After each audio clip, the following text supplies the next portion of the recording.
turkey roulade. All right, so I have some andouille sausage. You can use whatever you want, but we have some of that we already started rendering. And we're going to make a dressing. We're going to make a cornbread dressing so that we can put some cornbread dressing into the turkey roulade. Amen. Yeah. And then if you have extra dressing, we're going to put it in a casserole, and then you can serve that to the family as well. So render your andouille.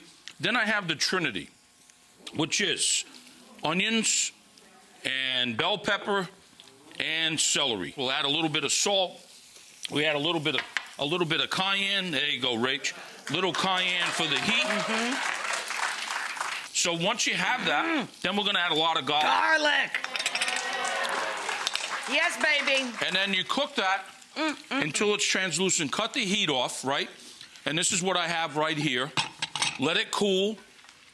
And once it cools, then what we're going to do is we're going to add some green onions to this, or scallions. Nice. All right? We have a savory cornbread. Okay, you can make this the day before if you want. Toasted, stale. Yep, it's kind of toasted a little bit. Little toasty, right? So what we're going to do is we're going to add that andouille Trinity mixture to that. Oh yeah. So you just added some turkey stock to moisten it. I added turkey stock to moisten it. You can always add, but it's hard to take away. So let it step by step, yeah. Right? Piano, so piano. let it absorb, because what's going to happen, whether it's bread or whether it's cornbread, it's going to absorb. It's going to absorb that moisture, that liquid that we put in there. In this case, the turkey stock, like Rachel said. So once that dressing is ready, open up the turkey. You split it open like a book. If you go to a butcher, most of them will do that. A supermarket, they're a little crazy because of how many people are there. But basically, you want to open it up with some plastic wrap. You just want to pound it so that it's about maybe a ½ an inch thick, as I have right here. So it's an even layer. Right. Now, you want to season the breast. And then what we're going to do, salt, pepper, a little essence. We're going to take a little bit of that dressing that we have and just do a light layer. Oh, yeah. You're going to do a light layer of that. You don't want to get it too thick because you want to be able to roll it. Roll it, right. So you can either roll it this way, which is what I do. Lengthwise, like this guy. Yep, and then you just sort of tuck it in. Tuck it all in. And then you want to roll like it, a giant turkey burrito. Exactly right. Exactly right.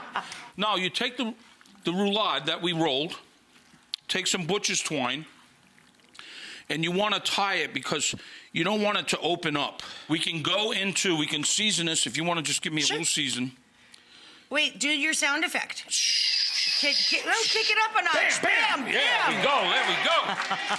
All right, so now what we can do is we can go right into skin side down into a cast iron skillet. Nice. Sear that baby really good. Turn it around, get some good color. Transfer it into a roasting pan. We're going to bake it at about 375, 400 degrees. You want to use a thermometer, and you want to bring it to an internal temperature about 155, 158. Reason why? It's going to continue to cook when you take it out of the oven at least 3 to 5 degrees. So that's why you want to take it out, because... A little bit shy, right? Yeah, 162, 164, it's a perfect internal temperature. You're not going to have a dry turkey then. You take those pan juices. We just deglaze it with a little bit of wine. Crank it up for you. Yep. And then we add our turkey stock. This is the turkey stock that we had from the legs. From the dark meat, right? And then you can use a roux, but this is like what's called a slurry. Right. Butter and flour. And you mix that up. Mixity. Mush it together like you were a kid playing in school. Right. And throw it in there and whisk it or do. Exactly, Rach. Here's the good part. I know. Oh, yeah. So, look, that's like, all right, look at that. Can you see that roulade of that? So, is that a big enough portion? I don't think so. So, I think we need to go for one more. Yeah, right? Yeah. And don't, you don't have to freak out like it's, oh, my God, it's not it fell over. I'll eat that. Yeah, exactly. Put that gravy like that.